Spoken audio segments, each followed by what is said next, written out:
Hi, this is John White. I'm the host of Worldwide Threat. Today we've got a very exciting episode about a business threat, which is risk management and mitigation. We have an expert on the line. His name is Tom Kline, and Tom has been a risk mitigation expert and compliance consultant. He's a published author of Tuck the Octopus, a dealership owner for 30 years, an expert witness, a speaker, and a trainer, and he talks to car dealers all over the country to help them limit their risks, keep their employees happy, and keep their customers happy. So pay attention, Tom's coming up. Valuable and free information from experts are contained in these short 7 to 15 minute podcasts. We want to help people understand the various end-time threats and provide real-time solutions along with the tools needed for their friends, families, and businesses to survive. Followers of our channel can receive a free action guide on each topic weekly. We hope that these guides will help people prepare for the serious threats we all face at this time in history. Hi, Tom. Welcome to the show. Today we're going to talk about your expertise in risk management, and more specifically, I want to hear more about your book, Tuck the Octopus, right? And how you've dealt with dealerships and how you've helped businesses that way. A lot of our audience are business people and just everyday life, but I try to reach out to business people to talk about the risks that business is dealing with and all the issues that they're dealing with. So my first question really is, tell me how you got involved with all this. What brought you to this kind of business and how you're doing what you're doing today? Yeah, well, first of all, thank you for having me, John. I appreciate being on. So I'm a former dealership owner. So my family has been in the car business 100 years, and I'm a third generation car guy. And so at our dealership, whenever there was a problem, it would land on my desk.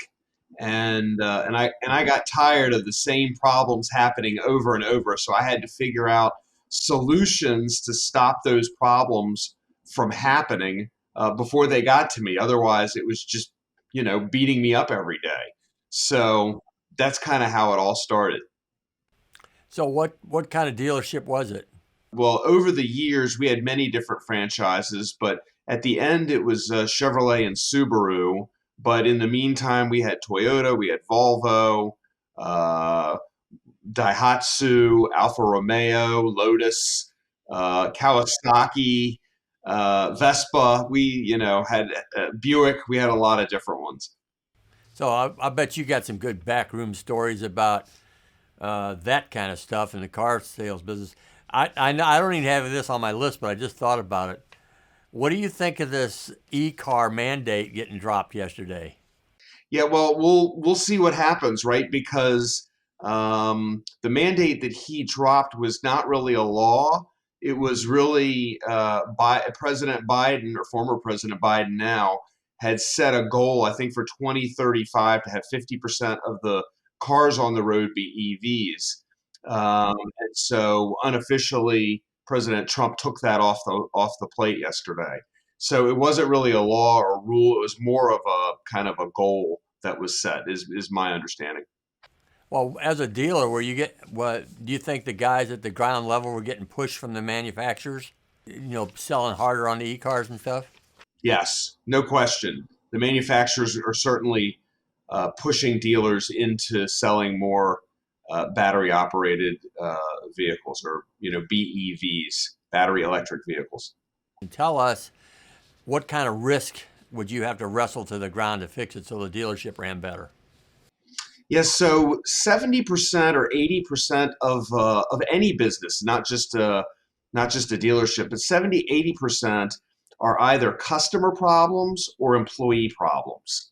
And if you're managing those, then then you only have about 20% to really that remains. But when you're a business to customer, a B2C business, consumers, with the advent of the internet 25, 30 years ago, have more power than they ever have, because they're able to write reviews. They're able to go and file complaints with regulatory bodies, whether that's the state attorney general, or they may have a friend who's a politician, or they can go to the Federal Trade Commission or the Consumer Financial Protection Bureau. I mean, there are all these different agencies that will receive consumer complaints, and if they get enough complaints, they'll investigate them. So, um, if you're fixing your customer problems and your employee problems, and that's where,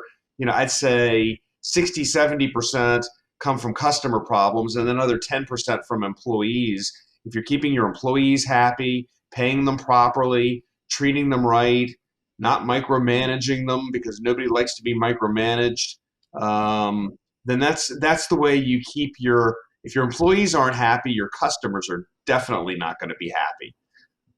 Yeah. So part of your job then is consulting with them on how to make that work right. Correct. Well, once we sold the dealerships back in 2019, that's when I opened my consulting business, and I help dealerships and startups and tech companies and businesses with their risk mitigation.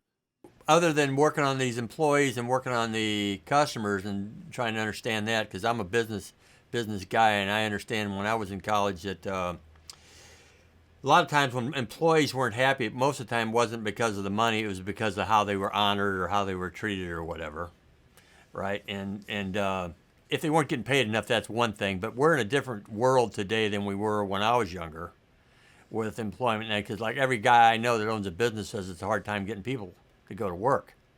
And so, have you experienced any of that in this business? Sure, all the time. But excuse me, the employees are, as I said, a small percentage of the problems. And one of the questions you asked a few minutes ago was, where do the what's a business owner to do, and how do you, if you're a business owner, how do you manage your risk?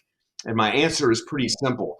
It's kind of a two-part thing. Number one is you have to look around and say, what can possibly happen that could be catastrophic for my business? Is that a lawsuit? Is that a regulator? In other words, what would each business owner define as catastrophic? And of course, that's different in every business. In some businesses, like you know, software as a solution, a cyber event might be that particular downfall. For other businesses, it might be a lawsuit. For other businesses, it might be a regulatory issue. But what the business owner can do is write down all of those potential problems that they can think of. Step number two is, do you have insurance that would cover those catastrophes? um, and how much, and do you have enough insurance? Oftentimes business owners don't have enough insurance to cover the value of the enterprise. In other words, if you have a business that's worth 5 million, just round numbers, and you only have $1 million of umbrella coverage over your automobiles, and you were to get into a severe accident, then you don't have enough automobile coverage to cover the value of the enterprise. Does that make sense, John? Oh yeah, so that's a lot of common sense kind of stuff. So that what kind of led you into writing this book? What is that? Just kind of the guide to these guys to kind of help them? Is that what was on your heart? What got you there?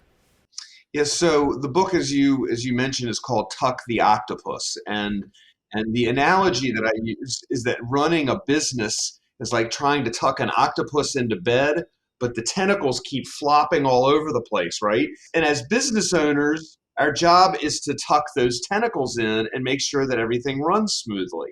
And so the idea behind the book, it's written for the perspective of people who are dealers, right? Equipment dealers, boat dealers, car dealers, truck dealers, bus dealers, kind of any dealership, because the dealership business is pretty complicated. But the lessons in the book really are apropos for any business owner, because they talk about what the risks are, and have you looked at your insurance, and you mentioned employees. Do you have insurance for employee problems? A lot of small businesses don't, because it's expensive. A lot of small businesses don't have that because they never knew to ask the question, right? It's kind of a primer on running a business. And you asked what was in my heart. My heart just wanted to help, right? I have many years of experience and I've seen a lot of things. And so I wanted to put the information out there in such a way that somebody could buy the book and kind of have an ABC 1, 2, 3 kind of guide in order to try to run their business and mitigate the risk. Well, it sounds like to me it's not just about dealerships, because what you're really talking about is any business that's got a bunch of tentacles or whatever out there that you got to deal with. Like one of the things that went through my mind when you were talking about this, you know how to eat an elephant? One bite at a One bite time. at a time, right? That's So right. you're kind of doing that. So I think this information is good for more businesses than just dealers. So to me, it's when we look at this, and this whole podcast is all about showing somebody a threat or people a threat, showing them a solution, and then trying to give them some peace in their life as they're dealing with it. So that's what the why we even did this, is to help people learn from an expert. What do I do with this? What do I do? They might not even know what you're talking about. They might not even know that they need to have that insurance for the employees, or they might not know if they only got $1 million of umbrella insurance on their. If they have a fire, are they out of the business, or what's the deal, right? And sometimes it's just common sense stuff. So, what I like to do with people like you, say, okay, here we know here's the problem. The problem is if you can't pay your payroll, your building burns down, or whatever it is. How are you going to be? I've learned a term in the last 3 or 4 months called situational awareness. That's And right. this is a situational awareness situation even in this business. And a lot of business people just go into it because their heart is to do something. They love to do it like you're doing. You came out of that business. You're doing it to help people. We have a running list, and that list could be hundreds of items that we're tracking and working on all at the same time, right? Because I mean, business is complex. There's a lot of different people. There's a lot of different departments. So there's a lot of different things going on. So we might have one manager working on one problem, another manager working on another problem, and my job is to track all those and to continue to move forward in terms of continual improvement activity. That's risk management is about continual improvement of your operations, of your policies, of your procedures. How are you handling your insurance renewals? There was a study done a couple of years ago, and in that study, if I recall correctly, it said 62% of business owners don't know what's in their insurance policy, right? So Yeah.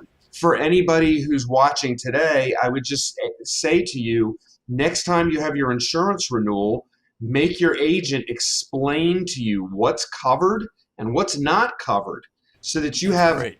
some understanding of where your soft underbelly is, right? If you've got things that are not covered, how can you cover them? Are there other insurance policies, or should you put a procedure in place to make sure that if that thing happens, that you know about it immediately and can deal with it a little more rapidly so that you can, bring those problems to conclusion?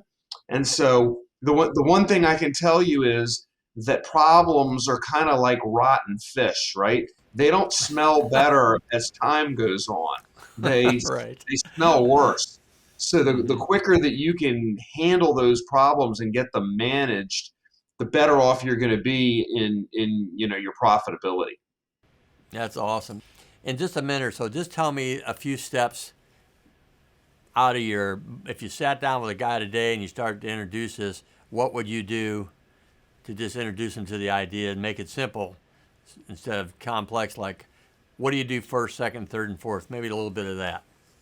Sure. I mean, when I get a phone call, it's usually because they're concerned about a particular peril or a particular problem or a lawsuit that they have, or something's happened that's making them anxious and nervous, right?